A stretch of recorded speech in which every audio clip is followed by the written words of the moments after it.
এখানে বেরিয়েছি বানান দুই রকম আছে, একটা বয়শূন্যরয় হস্যিকার দিয়ে আছে আর একটা ডয়শূন্যরয় হস্যিকার দিয়ে আছে।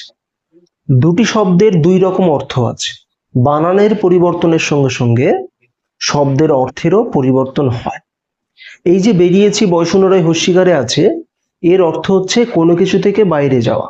যেমন আমি বাড়ি থেকে বাজারের উদ্দেশ্যে বেরিয়েছি, আমি স্কুল থেকে বেরিয়েছি, আমি কলেজ থেকে বেরিয়েছি। সেখানে বয়শূন্যরয় হস্যিকার হবে। আর ডয়শূন্যরয় হস্যিকার অর্থাৎ ভ্রমণ অর্থে ব্যবহৃত হবে।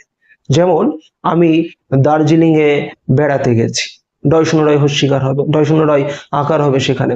আমি কাশ্মীরে ঘুরে বেরিয়েছি, আমি মেলাতে ঘুরে বেরিয়েছি, আমি বাজারে ঘুরতে বেরিয়েছি। হ্যাঁ, সেখানে ডয়শূন্যরয় হস্যিকার হবে।